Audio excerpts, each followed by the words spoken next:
नमस्कार दोस्तों, आपका हमारे YouTube चैनल में स्वागत है। पशु परिचर के लिए हमने नई टेस्ट सीरीज चालू की है। 10 दिन में आप पशु परिचर की तैयारी कर सकते हैं। इसमें फर्स्ट रिवीजन द्वारा मॉडल पेपर तैयार किए गए हैं। आप मॉडल पेपर को जल्दी जल्दी 1 या 2 बार 3 बार जितनी बार हो सके फर्स्ट रिवीजन कीजिए और इसमें आप कम समय में अच्छी तैयारी कर पाएंगे। और आपने यदि अगर चैनल को सब्सक्राइब नहीं किया तो चैनल को सब्सक्राइब कर लीजिए, वीडियो को लाइक कीजिए, शेयर कीजिए। अब देखते हैं आज का हमारा अपना मॉडल पेपर। में नहीं दे रखा, इसका राइट आंसर हो जाएगा सी नंबर ऑप्शन, बिल्कुल सही। करके देखा कि राजस्थान में लंबाई कितनी है, तो दोस्तों 26 किलोमीटर है और सर्वाधिक लंबाई बांसवाड़ा में है, ये भी आपको याद रखनी है। यहाँ पर सी नंबर ऑप्शन बिल्कुल सही। सेकंड नंबर का प्रश्न है, देखिए सूची फर्स्ट को सूची सेकंड से सुमेलित करना है। सूची फर्स्ट में पर्वत शिखर है और सूची सेकंड में जिला है। शेर पर्वत शिखर कहाँ है, तो दोस्तों सिरोही में है। इसकी ऊंचाई 1597 मीटर है। जरगा कहाँ पर है, तो दोस्तों जरगा उदयपुर में है और इसकी ऊंचाई 1431 मीटर है। कुंभलगढ़ की ऊंचाई दोस्तों 1224 मीटर है और ये राजसमंद में है। रघुनाथगढ़ की ऊंचाई 1055 मीटर है और ये सीकर में है। तो यहाँ पर इस प्रश्न का जो राइट आंसर हो जाएगा वो है दोस्तों देखिए 3 1 4 2 अपना इसमें राइट आंसर हो जाएगा, यानी कि बी नंबर का ऑप्शन बिल्कुल सही। नेक्स्ट आगे देखिए, यहाँ पे 3 नंबर का प्रश्न है, बरखान स्थलाकृतियां निम्न में से किस भौतिक प्रदेश से संबंधित है। बरखान स्थलाकृतियां निम्न में से किस भौतिक प्रदेश से संबंधित है, इसका राइट आंसर हो जाएगा वो है दोस्तों मरुस्थलीय प्रदेश से। यहाँ पर बी नंबर का ऑप्शन बिल्कुल सही हो जाएगा। अर्धचंद्राकार जो रेत के टीले होते हैं, ठीक है, उनको बोलते हैं बरखान। यहाँ पर बी नंबर ऑप्शन बिल्कुल सही। 4 नंबर का प्रश्न इसमें देखिए, राजस्थान में प्रतिवर्ष 12 सितंबर को किस स्थान पर वृक्ष महोत्सव मनाया जाता है। बताइए वृक्ष महोत्सव कहाँ मनाया जाता है। राइट आंसर हो जाएगा दोस्तों केजरली ग्राम जोधपुर में। तो यहाँ पर अपना इसमें ए नंबर का ऑप्शन बिल्कुल सही हो जाएगा। आप सभी को पता है कि अमृता देवी ने 1730 ईस्वी में 363 स्त्री पुरुषों सहित वर्षों को बचाने के लिए भाद्रपद शुक्ल दशमी को बलिदान दिया था। तो यहाँ पर इस प्रश्न का राइट आंसर हो जाएगा और उसी की याद में ये वृक्ष महोत्सव है मनाया जाता है। यहाँ पर ए नंबर का ऑप्शन बिल्कुल सही। आगे देखिए, यहाँ पे 5 नंबर का प्रश्न है, गजनेर वन्यजीव अभयारण्य राजस्थान के कौन से जिले में स्थित है। गजनेर वन्यजीव अभयारण्य राजस्थान के कौन से जिले में स्थित है, तो दोस्तों ये बीकानेर में है। यहाँ पर बी नंबर का ऑप्शन बिल्कुल सही हो जाएगा। नेक्स्ट आगे देखिए, राजस्थान का कौन सा जिला अति आर्द्र जलवायु प्रदेश का भाग है। अति आर्द्र जलवायु यानी कि जहाँ पर सर्वाधिक बरसात होती है, तो दोस्तों हाड़ौती क्षेत्र में कोटा, बूंदी, बारां, झालावाड़ क्षेत्र आता है। तो यहाँ पर दोस्तों देखिए 4 नंबर का सॉरी बी नंबर का ऑप्शन राइट आंसर हो जाएगा कोटा, ठीक है। आगे देखिए, यहाँ पे 7 नंबर का प्रश्न है, जयपुर के जंतर मंतर को यूनेस्को द्वारा विश्व धरोहर स्थल कब घोषित किया गया। जयपुर के जंतर मंतर को यूनेस्को द्वारा विश्व धरोहर स्थल कब घोषित किया, तो दोस्तों 2010 में किया गया था ये। यहाँ पर सी नंबर का ऑप्शन बिल्कुल सही था। नेक्स्ट आगे देखिए, यहाँ पे थॉर्नटवेट के जलवायु वर्गीकरण के अनुसार निम्नलिखित में से कौन सा जैसलमेर की जलवायु को प्रस्तुत करता है। बताइए जैसलमेर की जलवायु को दोस्तों कौन सा वर्गीकरण प्रस्तुत करता है। थॉर्नटवेट की जलवायु वर्गीकरण की बात कर रहे हैं दोस्तों अपन यहाँ पे। तो यहाँ पर ईएडी यानी कि अपना ए नंबर का ऑप्शन राइट आंसर हो जाएगा, शुष्क मरुस्थलीय क्षेत्र। यहाँ पर अपना इसमें राइट आंसर हो जाएगा ए नंबर ऑप्शन सही उत्तर। 9 नंबर का प्रश्न है, चंबल नदी निम्नलिखित किस राज्य समूह से होकर प्रवाहित होती है। तो दोस्तों देखिए, इसका उद्गम कहाँ से होता है, मध्य प्रदेश के इंदौर जिले के महू के निकट है, जनाबाव की पहाड़ी से दोस्तों इसका उद्गम होता है और ये दोस्तों मध्य प्रदेश में बहते हुए फिर राजस्थान में बहती है और फिर उत्तर प्रदेश में। तो यहाँ पर अपना इसमें डी नंबर का जो ऑप्शन है वो इसका बिल्कुल सही उत्तर इसमें हो जाएगा। और बाद में दोस्तों ये किस में जाकर मिल जाती है, तो दोस्तों फिर ये यमुना में जाकर मिल जाती है। तो यहाँ पर डी नंबर ऑप्शन बिल्कुल सही। आगे देखिए 10 नंबर का प्रश्न है, राजस्थान की सांबर झील को 5 नदियों से पानी मिलता है। निम्नलिखित में से कौन सी नदी उन 5 नदियों में से एक है। बताइए दोस्तों, आप सभी को बताऊंगा कि सांबर झील को 5 नदियों से पानी मिलता है। अब वो 5 नदियां आपको पता होनी चाहिए दोस्तों। देखिए यहाँ पे अब वो कौन सी नहीं है वो पूछा है। देखिए बनास है, काली सिंध है, जवाई है, लेकिन यहाँ पे देखिए समोद, ठीक है, समोद दोस्तों इसका राइट आंसर हो जाएगा क्योंकि ये 5 नदियों में से एक है। बाकी बनास से नहीं मिलता, काली सिंध से नहीं मिलता, जवाई से नहीं मिलता, ठीक है। ये आपको इसमें याद रखना है दोस्तों, ठीक है। राइट आंसर हो जाएगा यहाँ पे दोस्तों सी नंबर का जो ऑप्शन है वो इसका बिल्कुल सही उत्तर इसमें हो जाएगा, याद रखना, ठीक है। अच्छा प्रश्न है, वो कौन कौन सी नदियां हैं 5, तो दोस्तों बता देता हूं आपको। देखिए number 1 Mentha, number 2 Roopangarh, number 3 Khari, number 4 Khandela और नंबर 5 समोद। ये 5 नदियों का पानी जाता है दोस्तों कहां पर, सांबर झील में। राइट आंसर हो जाएगा यहाँ पे सी नंबर का ऑप्शन बिल्कुल सही। 11 नंबर का प्रश्न इसमें देखिए, निम्नलिखित में से कौन सा सिंचाई परियोजना जिला सुमेलित नहीं है। कौन सा सिंचाई परियोजना जिला सुमेलित नहीं है। यहाँ पर देखिए सावन बांधो सिंचाई परियोजना कहां पर है, तो दोस्तों कोटा में है, बिल्कुल सही बात है। आगे देखिए सोम कमला अंबा सिंचाई परियोजना डूंगरपुर में है, ये भी बिल्कुल सही है। परवन लिप्त नहर दोस्तों जयपुर, ये गलत दे रखा है। आप सभी को पता होगा दोस्तों, परवन सिंचाई परियोजना है वो झालावाड़ के निकट परवन नदी पर निर्माणाधीन है ये, ठीक है। तो यहाँ पर अपना इसमें राइट आंसर क्या हो जाएगा, सी नंबर का ऑप्शन बिल्कुल सही, क्योंकि ये सही सुमेलित नहीं है। बाकी देखिए सोम कागदर ये उदयपुर में है, ये भी बिल्कुल सही है। आगे देखिए 12 नंबर का प्रश्न है, इनमें से कौन सा जोड़ा सही नहीं है। कौन सा जोड़ा सही नहीं है पूछा है। यहाँ पर आप देखिए दोस्तों, जवाई बांध कहां पर है, पाली में, बिल्कुल सही बात है। राणा प्रताप सागर बांध कहां है, तो ये चित्तौड़गढ़ में है, ये भी बिल्कुल सही है। तो उम्मेद सागर बांध कहां है, तो भीलवाड़ा में है, ये भी बिल्कुल सही है। बजाज सागर बांध डूंगरपुर में, ये गलत हो जाएगा दोस्तों। बजाज सागर बांध है ये कहां पर है, तो ये बांसवाड़ा में है, माही नदी पर। तो यहाँ पर डी नंबर का ऑप्शन राइट आंसर हो जाएगा इसमें। 13 नंबर का प्रश्न है, राजस्थान में 2011 की जनगणना के अनुसार ग्रामीण लिंगानुपात कितना है। तो ग्रामीण लिंगानुपात की मैं बात करूं तो दोस्तों वो कितना है, ग्रामीण लिंगानुपात दोस्तों 933 है, ठीक है। और वैसे राजस्थान का लिंगानुपात कितना है, तो 928। ये भी आपको विशेष तौर पर है वो याद रखना है। और दोस्तों न्यूनतम ग्रामीण लिंगानुपात वाला जिला, ठीक है, न्यूनतम ग्रामीण लिंगानुपात वाला जिला धौलपुर है 841, ये भी आपको याद रखना है। और दोस्तों राज्य का जो पाली जिला है वो दोस्तों 1003 ग्रामीण लिंगानुपात के आधार पर प्रथम स्थान रखता है, यानी कि सबसे ज्यादा ग्रामीण लिंगानुपात कहां पर है, पाली में, सबसे कम धौलपुर में, ये भी याद रखना है आपको। राइट आंसर हो जाएगा यहाँ पे ए नंबर ऑप्शन सही उत्तर। ये तो ग्रामीण क्षेत्र का लिंगानुपात हो गया दोस्तों 933 है। और मैं शहरी क्षेत्र का बात करूं तो दोस्तों शहरी क्षेत्र का जो लिंगानुपात है वो कितना है, 914। तो यहाँ पर अपना इसमें right answer A number option सही उत्तर हो जाएगा। 14 नंबर का प्रश्न इसमें देखिए, जनगणना 2011 के अनुसार राजस्थान के किन जिलों में अनुसूचित जनजाति का जिले की कुल जनसंख्या में प्रतिशत सबसे कम पाया गया। बताइए दोस्तों, अच्छा प्रश्न है। जनगणना 2011 के अनुसार राजस्थान के किन जिलों में अनुसूचित जनजाति का जिले की कुल जनसंख्या में प्रतिशत है सबसे कम पाया गया। राइट आंसर हो जाएगा वो है दोस्तों बीकानेर और नागौर में। यहाँ पर सी नंबर का ऑप्शन राइट आंसर हो जाएगा। बीकानेर में दोस्तों 0.33% है और नागौर में दोस्तों 0.31% है। ये आपको विशेष तौर पर याद रखना है। सी नंबर ऑप्शन बिल्कुल सही। 15 नंबर का प्रश्न इसमें देखिए, जयपुर मेट्रो चलती है दोस्तों, जयपुर मेट्रो चलती है, इसका राइट आंसर हो जाएगा वो है मानसरोवर से बड़ी चौपड़ के बीच में ये जयपुर मेट्रो चलती है। यहाँ पर बी नंबर का ऑप्शन बिल्कुल सही उत्तर इसमें हो जाएगा। आगे देखिए यहाँ पे 16 नंबर का प्रश्न है, राज्य में राजस्थान स्टेट ब्रिज लिमिटेड की स्थापना किस वर्ष की गई थी? बताइए, राजस्थान में स्टेट ब्रिज लिमिटेड की स्थापना किस वर्ष की गई थी? ये की गई थी दोस्तों 1979 में। यहाँ पर डी नंबर का ऑप्शन राइट आंसर हो जाएगा, 1979 में की गई थी। आगे देखिए 17 नंबर का प्रश्न है, माही कंचन और माही धवल किस फसल की किस्म है? तो दोस्तों ये यहाँ पे मैं बात करूं तो ये मक्का की किस्म है। यहाँ पर सी नंबर का ऑप्शन राइट आंसर हो जाएगा दोस्तों, माही कंचन, माही धवल, सविता, मेधा, नवजोत, विजय, ये क्या है? ये मक्के की किस्म है। सी नंबर ऑप्शन बिल्कुल सही। 18 नंबर का प्रश्न इसमें देखिए, सही समूह को चिन्हित कीजिए। सही समूह को चिन्हित अपने को यहाँ पर करना है। देखिए, खेतड़ी सिंगाड़ा में तांबा का उत्पादन होता है, बिल्कुल सही बात है। आगे देखिए, जामर कोटड़ा, यहाँ पे लोहा एस्क दे रखा है, गलत दे रखा है। रोक फास्फेट का उत्पादन होता है दोस्तों जामर कोटड़ा में, ठीक है। देखिए, डाबला सिंगाना में दोस्तों लोहा एस्क की खाने हैं, वेराइटी इसमें गलत दे रखा है। राजपुरा दरीबा, यहाँ पर सोना दे रखा है, गलत हो जाएगा। राजपुरा दरीबा में सीसा जस्ता का उत्पादन होता है, ये भी गलत दे रखा है। राइट आंसर इसमें ए नंबर ऑप्शन हो जाएगा। 19 नंबर का प्रश्न है, वर्तमान में राजस्थान में कौन सी संस्था उद्योगों के लिए मूलभूत सुविधाएं मुहैया कराती है? बताइए, वर्तमान में राजस्थान में कौन सी संस्था उद्योगों के लिए मूलभूत सुविधाएं मुहैया कराती है? इसका राइट आंसर हो जाएगा वो है दोस्तों रिको। यहाँ पर ए नंबर का ऑप्शन बिल्कुल सही हो जाएगा, रिको। इसका गठन दोस्तों 1980 में किया गया था, ये भी आपको याद रखना है। नेक्स्ट आगे देखिए 20 नंबर का प्रश्न है, देखिए 31,000 रुपया राजस्थान की कौन सी टकसाल में बनता था? बताइए दोस्तों, 31,000 रुपया राजस्थान की कौन सी टकसाल में बनता था? तो ये दोस्तों कुटामन टकसाल में बनता था। राइट आंसर हो जाएगा यहाँ पे सी नंबर का ऑप्शन बिल्कुल सही इसमें हो जाएगा, याद रखना। नेक्स्ट आगे देखिए यहाँ पे 21 नंबर का प्रश्न है, निम्नलिखित में से कौन सा पुरातत्व स्थल राजस्थान के भरतपुर जिले में पाया जाता है? तो राजस्थान के भरतपुर जिले में दोस्तों अहिल्याबाई का कुआं है, वो पाया जाता है दोस्तों, मिलता है यहाँ पे, ठीक है। ये पुरातत्व स्थल है अहिल्याबाई का कुआं, ठीक है, और ये राजस्थान के भरतपुर जिले में स्थित है। राइट आंसर हो जाएगा यहाँ पे ए नंबर का ऑप्शन बिल्कुल सही हो जाएगा। 22 नंबर का प्रश्न इसमें देखिए, उस प्रतिहार शासक का नाम बताइए जिसने न केवल अरबों के आगे बढ़ने पर अंकुश लगाया बल्कि अनेक शासकों को उनके आधिपत्य से भी मुक्त किया। उस प्रतिहार शासक का नाम बताइए जिसने न केवल अरबों के आगे बढ़ने पर अंकुश लगाया बल्कि अनेक शासकों को उनके आधिपत्य से भी मुक्त किया। इसका राइट आंसर हो जाएगा वो है नागभट्ट प्रथम। यहाँ पर ए नंबर का ऑप्शन बिल्कुल सही हो जाएगा, नागभट्ट प्रथम। 23 नंबर का प्रश्न इसमें देखिए, महाराणा कुंभा के विषय में निम्नलिखित में से कौन सा कथन असत्य है? बताइए, महाराणा कुंभा के विषय में बताना है कि कौन सा कथन इसमें असत्य है। यहाँ पर आप देख सकते हैं दोस्तों, उन्होंने कुंभलगढ़ का निर्माण करवाया, बिल्कुल सही है। वे संगीत प्रेमी थे, ये भी बिल्कुल सही है। वे मेवाड़ के महान शासकों में से एक थे, ये भी बिल्कुल सही है। वे स्वयं विद्वान न थे, गलत हो जाएगा, विद्वान थे और विद्वानों के आश्रयदाता भी थे। तो यहाँ पर अपना इसमें राइट आंसर डी नंबर का ऑप्शन हो जाएगा, क्योंकि ये असत्य कथन है। आगे देखिए 24 नंबर का प्रश्न, 1857 की क्रांति को दबाने के लिए बीकानेर के किस शासक ने अंग्रेजों को सैन्य सहायता दी थी? बताइए, बीकानेर का शासक था जिसका नाम था दोस्तों सरदार सिंह, नाम तो सुना ही होगा आपने, सरदार सिंह, जिन्होंने अंग्रेजों की सहायता के लिए अपनी स्वयं की सेना भेजी थी। राइट आंसर हो जाएगा ए नंबर का ऑप्शन बिल्कुल सही। 25 नंबर का प्रश्न इसमें देखिए, किस किसान आंदोलन के संदर्भ में ट्रेन आयोग का गठन किया गया था? ट्रेन आयोग का गठन दोस्तों बेंगू किसान आंदोलन के लिए किया गया था। यहाँ पर ए नंबर का ऑप्शन बिल्कुल सही हो जाएगा, ट्रेन आयोग, ठीक है। आगे देखिए यहाँ पे गोविंद गिरी की गतिविधियों का केंद्र 1911 एवं 1912 में कहां पर था? गोविंद गिरी की गतिविधियों का केंद्र 1911 और 1912 में कहां पर था? इसका राइट आंसर हो जाएगा वो है दोस्तों बेड़सा में था। कहां पर था? बेड़सा में। अब ये बेड़सा कहां है? तो ये डूंगरपुर जिले के बासिया में है, बेड़सा गांव, ठीक है। तो यहाँ पर इसमें राइट आंसर क्या हो जाएगा? सी नंबर का ऑप्शन बिल्कुल सही इसमें हो जाएगा।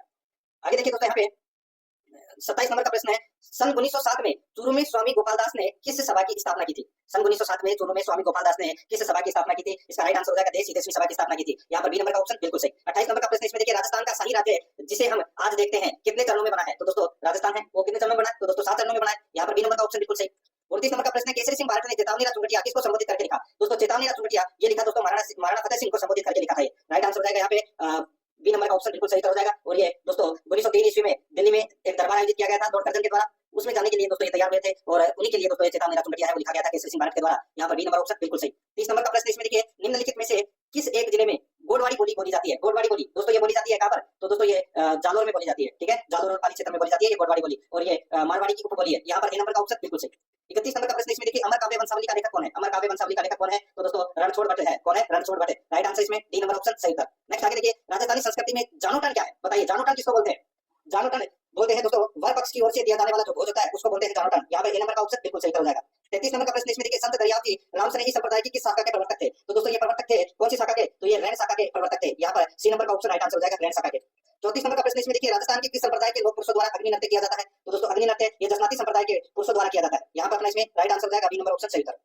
नेक्स्ट आगे देखिए, मारवाड़ में दामनी क्या था? दामनी क्या था? तो दोस्तों दामनी ये महिलाओं द्वारा प्रयुक्त लाल रंग की ओढ़नी है, ठीक है। राइट आंसर हो जाएगा ये ओढ़नी का एक प्रकार है। यहाँ पर ए नंबर ऑप्शन सही था। नेक्स्ट आगे देखिए, कौन सा आभूषण नाक का आभूषण नहीं है? कौन सा आभूषण नाक का आभूषण नहीं है? राइट आंसर हो जाएगा दोस्तों यहाँ पे देखिए, मांदलिया है, ये नाक का आभूषण नहीं है। यहाँ पर डी नंबर ऑप्शन बिल्कुल सही हो जाएगा। बाकी चौक, नथ और लौंग ये तीनों नाक के हैं। नेक्स्ट आगे देखिए, भारतीय लोक कला मंडल संस्थान कहाँ स्थित है? भारतीय लोक कला मंडल संस्थान कहाँ पर है? तो दोस्तों ये उदयपुर में है। कहाँ पर है? उदयपुर में। ए नंबर का ऑप्शन बिल्कुल सही, उदयपुर में। नेक्स्ट आगे देखिए, निम्नलिखित वाद्य यंत्रों में से कौन सा वाद्य यंत्र तार वाद्य यंत्र है? बताइए, तो दोस्तों कौन सा वाद्य यंत्र तार वाद्य यंत्र है? राइट आंसर हो जाएगा यहाँ पे वो है दोस्तों रावणता, ठीक है। यहाँ पर अपना इसमें ए नंबर का ऑप्शन बिल्कुल सही उत्तर इसमें हो जाएगा। इसमें 9 तार लगे हुए होते हैं।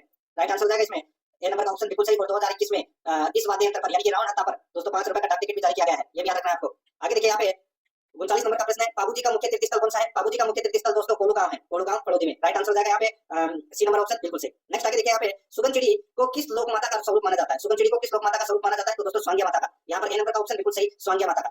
नेक्स्ट आगे देखिए यहाँ पे 41 नंबर का प्रश्न है, कार्तिक महीने में चंद्रभागा पशु मेला राजस्थान के किस स्थान पर आयोजित होता है? दोस्तों ये जो चंद्रभागा पशु मेला है ये कौन से स्थान पर आयोजित होता है? राइट आंसर हो जाएगा ये झालरापाटन में आयोजित होता है दोस्तों, बी नंबर का ऑप्शन बिल्कुल सही, झालरापाटन झालावाड़ में। आगे देखिए 42 नंबर का प्रश्न है, राजस्थान में निम्न में से कौन सा त्योहार श्रावण मास में नहीं आता है? बताइए श्रावण मास में कौन सा त्योहार नहीं आता? तो दोस्तों इसका राइट आंसर हो जाएगा वो है इसमें नागपंचमी आती है, तीज आती है, रक्षाबंधन आती है, लेकिन जन्माष्टमी नहीं आती। ठीक है, राइट आंसर क्या हो जाएगा इसमें डी नंबर ऑप्शन बिल्कुल सही। तो ये जन्माष्टमी का त्योहार कब आता है? तो ये भाद्रपद कृष्ण अष्टमी को मनाया जाता है दोस्तों ये। ठीक है, डी नंबर ऑप्शन बिल्कुल सही। 43 नंबर प्रश्न है, राजस्थान की किस चित्रशैली में नारियों को शिकार करते हुए दर्शाया गया है? तो दोस्तों नारियों को शिकार करते हुए दर्शाया गया है कोटा चित्रशैली में। राइट आंसर हो जाएगा यहाँ पे सी नंबर ऑप्शन बिल्कुल सही। नेक्स्ट आगे देखिए, बाबूजी की फट सुनाते समय किस मुख्य वाद्य यंत्र का उपयोग किया जाता है? दोस्तों आप सभी को पता है बाबूजी की फट सुनाते समय रावण हत्था का प्रयोग किया जाता है, रावण हत्था वाद्य यंत्र का। यहाँ पर ए नंबर का ऑप्शन बिल्कुल सही।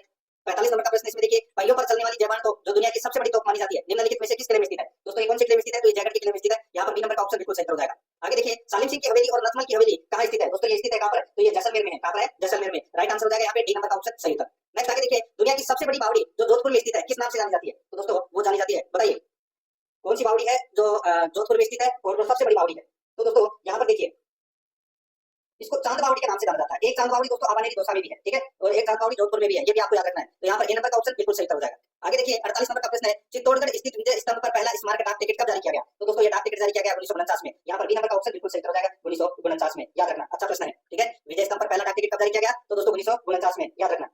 आगे देखिए मित्रों, यहाँ पे 49 नंबर का प्रश्न है, इसमें देखिए राजस्थान का प्रथम प्रमुख लोक नृत्य, राजस्थान का प्रमुख लोक नृत्य कौन सा है? तो वो है दोस्तों घूमर। यहाँ पर ए नंबर का ऑप्शन बिल्कुल सही, घूमर इसका राइट आंसर हो जाएगा। आगे देखिए सूची फर्स्ट को सूची सेकंड से सुमेलित करना है। ठीक है, एक तरफ रंगमंच या नाट्य दे रखे हैं, दूसरी तरफ उनसे संबंधित क्षेत्र दे रखे हैं, सुमेलित करना है। दोस्तों यहाँ पर देखिए रमत कहाँ की प्रसिद्ध है? तो दोस्तों बीकानेर और जैसलमेर की प्रसिद्ध है दोस्तों ये। ठीक है, और तमाशा तमाशा कहाँ का प्रसिद्ध है? तो दोस्तों तमाशा जयपुर का प्रसिद्ध है। भवई नृत्य है ये कहाँ का प्रसिद्ध है? तो दोस्तों ये गुजरात राज्य से सटे क्षेत्र के प्रसिद्ध है दोस्तों ये। ठीक है, और दोस्तों यहाँ पर देखिए गौरी है ये मेवाड़ का लोक नृत्य माना जाता है। ठीक है, यहाँ पर अपना इसमें राइट आंसर क्या हो जाएगा? 4 2 3 1, 4 2 3 1 अपना इसमें राइट आंसर हो जाएगा, यानी कि डी नंबर का ऑप्शन बिल्कुल सही होता है। आगे देखिए 51 नंबर का प्रश्न है, अब अपन यहाँ पे जो प्रश्न करने जा रहे हैं वो प्रश्न जनरल साइंस से संबंधित होंगे। दोस्तों क्लास को लाइक नहीं किया तो एक बार सभी के सभी मित्र को क्लास को लाइक जरूर करें। देखिए दोस्तों यहाँ पे 2Mg+O2 से विक्रिया हो रही है दोस्तों, यहाँ पे 2MgO, इस अभिक्रिया में मैग्नीशियम धातु हो रहा है। दोस्तों इस अभिक्रिया में मैग्नीशियम धातु क्या हो रहा है? दोस्तों देखिए यहाँ पे ऑक्सीजन का योग ऑक्सीकरण हो रहा है। ठीक है, तो यहाँ पर सीधा सा मैं आपको बताऊं तो दोस्तों इस अभिक्रिया में मैग्नीशियम धातु के साथ ऑक्सीजन का योग हो रहा है। ठीक है, तो मैग्नीशियम धातु ऑक्सीकृत हो रही है। यहाँ पर इसका राइट आंसर हो जाएगा ए नंबर ऑप्शन सही था, ऑक्सीकृत। नेक्स्ट आगे देखिए, गुणसूत्रों के अभिरंजन हेतु निम्न में से किस रंजक का उपयोग नहीं किया जाता है? बताइए किस रंजक का उपयोग नहीं किया जाता है? तो यहाँ पर इसका देखिए सेफ्रानिन का उपयोग है वो नहीं किया जाता है। यहाँ पर बी नंबर का ऑप्शन बिल्कुल सही, सेफ्रानिन का उपयोग नहीं किया जाता है। ठीक है, आगे देखिए यहाँ पे निम्न में से कौन सी धातु केरोसिन तेल में डुबोकर रखी जाती है? तो केरोसिन तेल में डुबाकर दोस्तों सोडियम को रखा जाता है। यहाँ पर सी नंबर का ऑप्शन राइट आंसर हो जाएगा, और ये वायु में अगर इसको खुला छोड़ देते हैं तो दोस्तों आग लग जाती है। तो यहाँ पर सी नंबर ऑप्शन सही है। आगे देखिए यहाँ पे प्लास्टर ऑफ पेरिस का रासायनिक सूत्र क्या है? प्लास्टर ऑफ पेरिस का रासायनिक सूत्र है CaSO4 1/2H2O, ये प्लास्टर ऑफ पेरिस का रासायनिक सूत्र है। राइट आंसर हो जाएगा यहाँ पे बी नंबर का ऑप्शन बिल्कुल सही है। ठीक है, नेक्स्ट आगे देखिए यहाँ पे 55 नंबर का प्रश्न, कैल्शियम हाइड्रोक्साइड के विलयन से जब कार्बन डाइऑक्साइड गुजरती है तो बनने वाले अवशेष का रंग कैसा होता है? कैल्शियम हाइड्रोक्साइड के विलयन से जब कार्बन डाइऑक्साइड गुजरती है तो बनने वाले अवशेष का रंग कैसा होता है? तो दोस्तों इसका राइट आंसर हो जाएगा वो होता है दोस्तों सफेद। यहाँ पर बी नंबर का ऑप्शन बिल्कुल सही, सफेद। आगे देखिए यहाँ पे 56 नंबर का प्रश्न है, फाइबर ऑप्टिक्स किस सिद्धांत पर काम करते हैं? फाइबर ऑप्टिक्स किस सिद्धांत पर काम करते हैं? इसका राइट आंसर हो जाएगा कोणांतरिक परावर्तन के। यहाँ पर सी नंबर का ऑप्शन बिल्कुल सही, कोणांतरिक परावर्तन के। नेक्स्ट आगे देखिए, एक अवतल दर्पण के वक्रता केंद्र पर एक वस्तु रखी गई है, इसका प्रतिबिंब कहां बनेगा? एक अवतल दर्पण के वक्रता केंद्र पर एक वस्तु रखी गई है, इसका प्रतिबिंब कहां बनेगा? इसका राइट आंसर हो जाएगा वो है वक्रता केंद्र पर। यहाँ पर डी नंबर का ऑप्शन बिल्कुल सही हो जाएगा। आगे देखिए उत्तल लेंस की फोकस है। ठीक है, उत्तल लेंस की फोकस लंबाई 50 सेंटीमीटर है, इसकी शक्ति की गणना करें। तो दोस्तों इसकी शक्ति की अपने को यहाँ पर गणना करनी है। दोस्तों उत्तल लेंस की शक्ति क्या करने का सूत्र है? दोस्तों 1/f। तो यहाँ पर 50 दे रखा है तो दोस्तों 50/100 हो जाएगा। ठीक है, तो कितना हो जाएगा? तो दोस्तों 2 डायरेक्टर, इसका राइट आंसर हो जाएगा 2D, यानी कि 2 डायरेक्टर। तो यहाँ पर ना बी नंबर ऑप्शन बिल्कुल सही। आगे देखिए, एक गोलीय दर्पण के परावर्ती पृष्ठ के मध्य एक बिंदु होता है जिसे कहते हैं, तो उसे क्या कहते हैं? उसे कहते हैं ध्रुव, यानी कि पाल। ए नंबर का ऑप्शन बिल्कुल सही हो जाएगा। आगे देखिए 60 नंबर का प्रश्न है, एक नेत्र विकार जिसमें एक व्यक्ति दूर की वस्तु को स्पष्ट से नहीं देख सकता, उसे क्या कहा जाता है? तो दोस्तों उसे क्या कहा जाता है? उसे बोलते हैं दोस्तों मायोपिया बोलते हैं, यानी कि निकट दृष्टि दोष। तो यहाँ पर अपना इसमें सी नंबर का ऑप्शन बिल्कुल सही।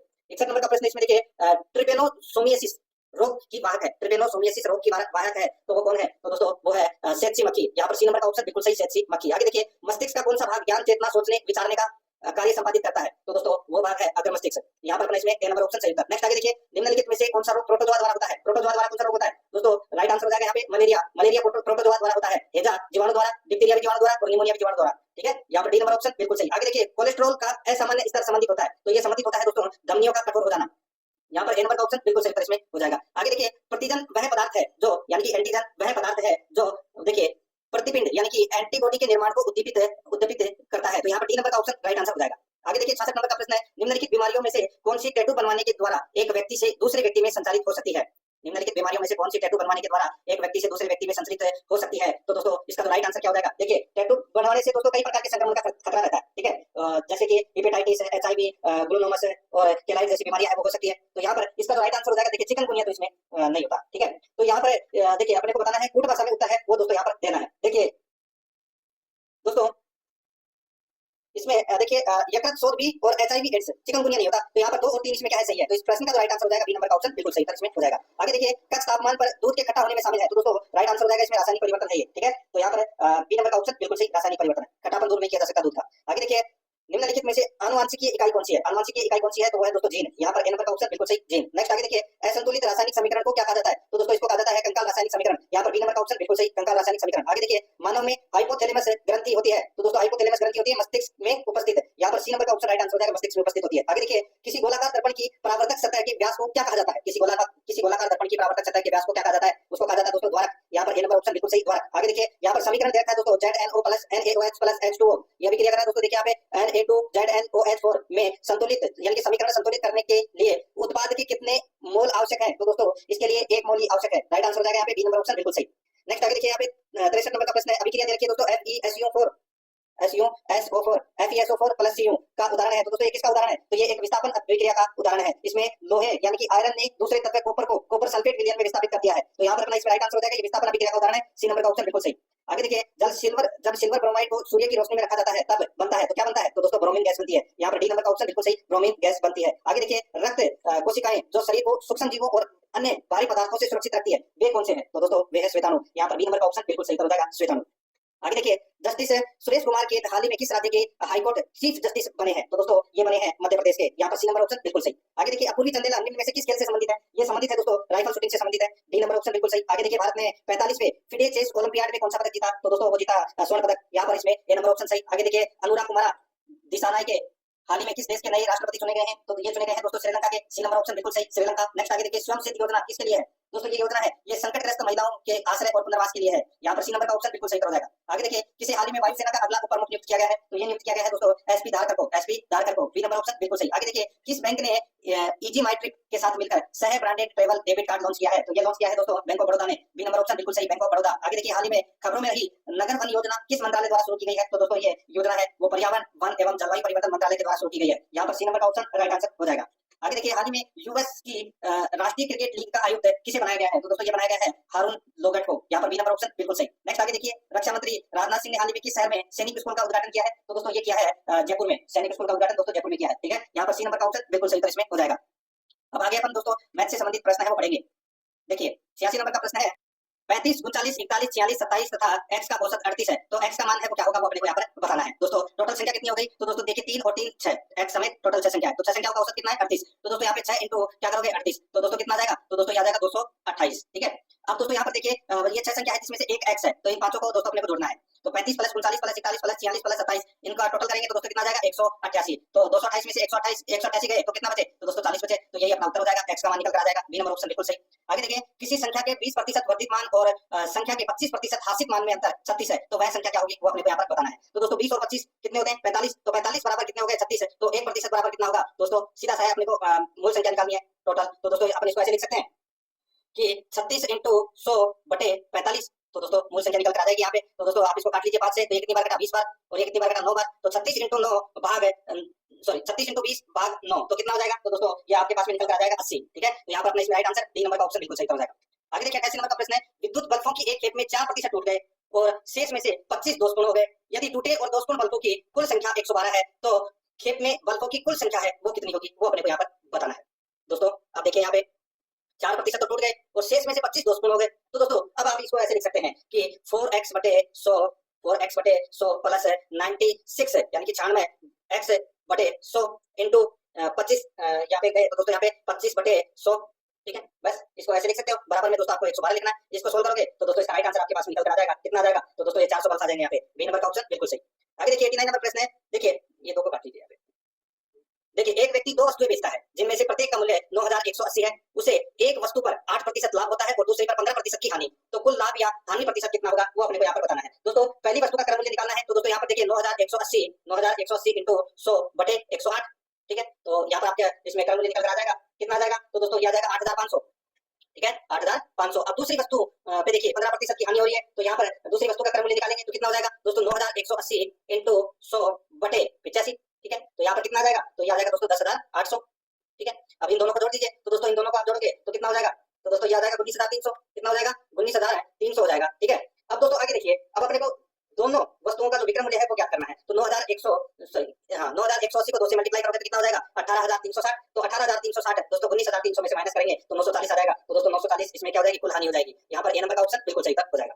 आगे देखिए 90 नंबर का प्रश्न है, एक वाहन को 52,500 बेचने पर राम को 25% की हानि होती है, तो हानि अपने को यहाँ पर ज्ञात करनी है। दोस्तों यहाँ पर देखिए विक्रय मूल्य दे रखा है 52,500 और इसमें राम को 25% की हानि होती है। तो दोस्तों इसका राइट आंसर कितना हो जाएगा? दोस्तों यहाँ पे अपने को हानि ज्ञात करनी है। ठीक है, तो हानि दोस्तों इसमें निकल कर आ जाएगी कितनी? देखिए हानि दोस्तों 17,500 आ जाएगी। इसमें डी नंबर का ऑप्शन बिल्कुल सही उत्तर इसमें हो जाएगा।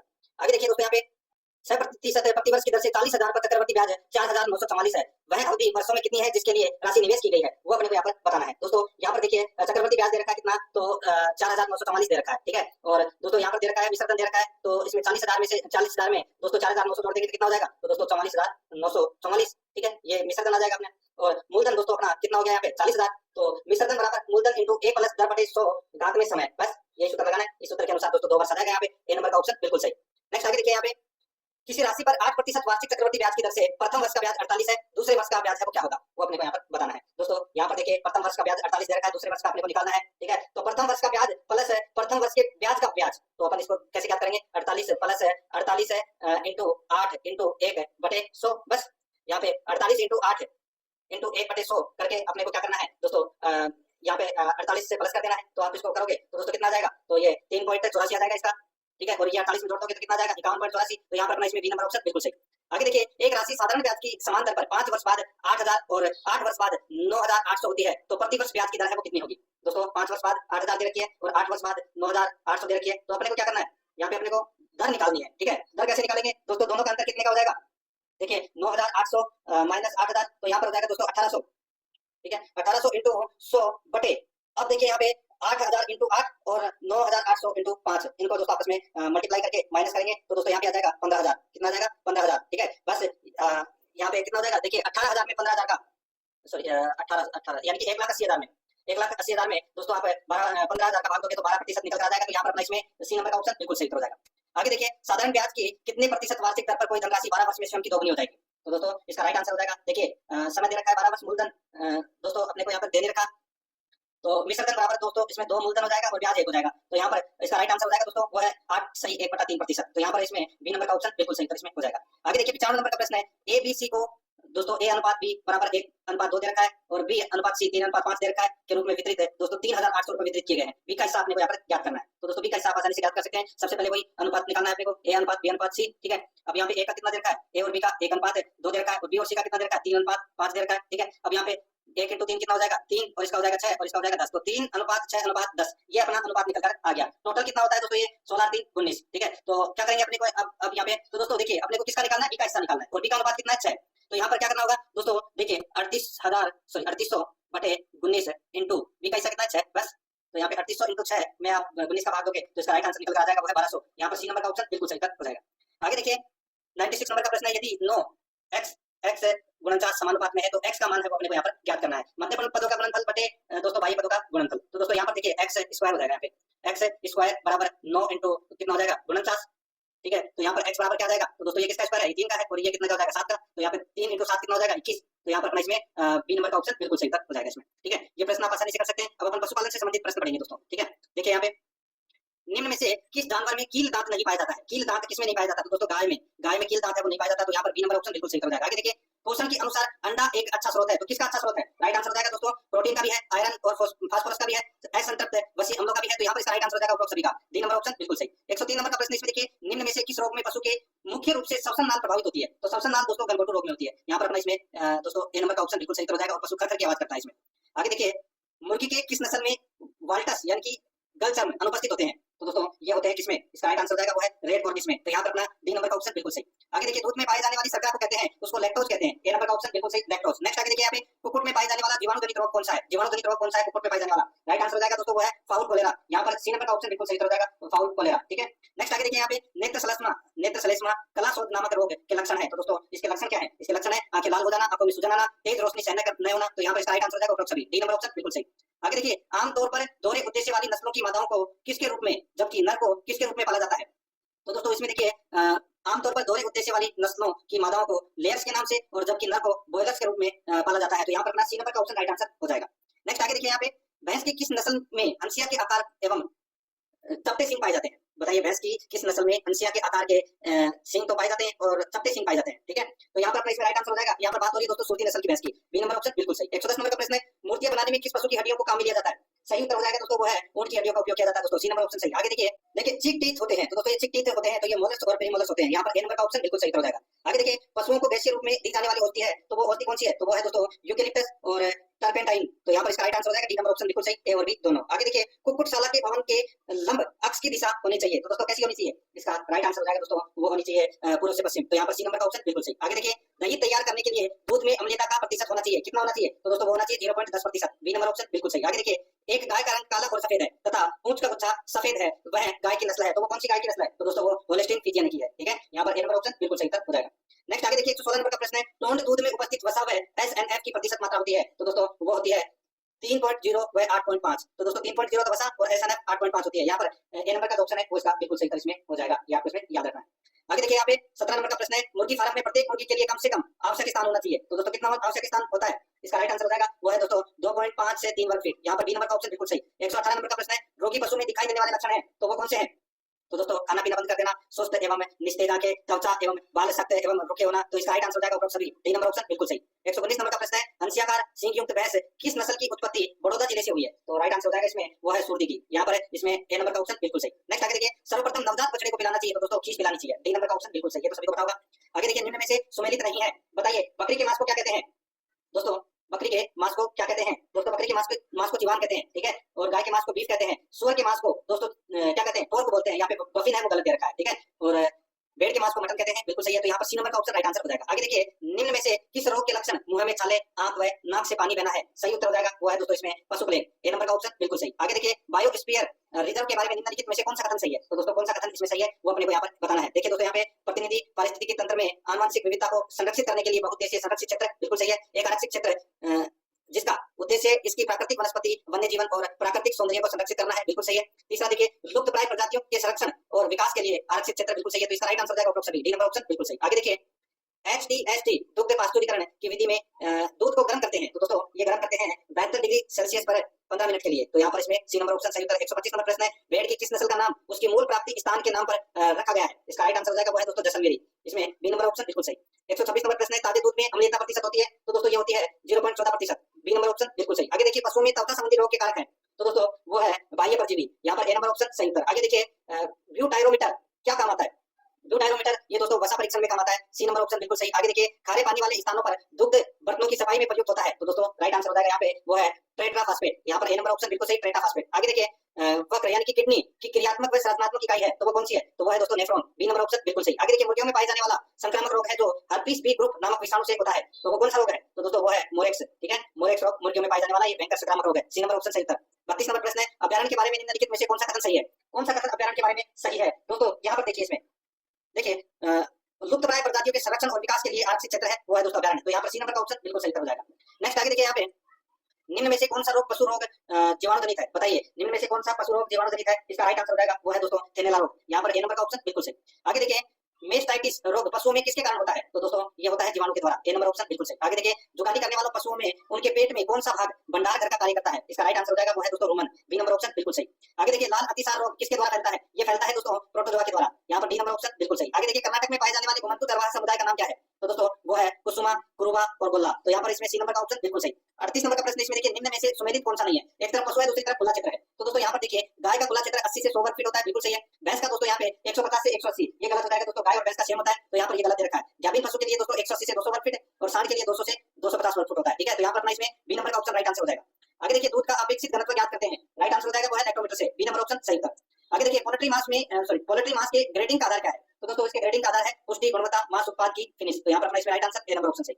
आगे देखिए दूध दोहने की सर्वोत्तम विधि कौन सी है? तो वो है दोस्तों पूर्णहस्त विधि। यहाँ पर ए नंबर का ऑप्शन सही उत्तर। आगे देखिए निम्न में से कौन से जीव समूह की सर्वाधिक जैव विविधता होती है? इसका राइट आंसर हो जाएगा वो है कवक की। यहाँ पर डी नंबर ऑप्शन बिल्कुल सही। आगे देखिए भारतीय गाय साहिवाल की औसत उत्पादक करता है दोस्तों, कितने दूध देती है?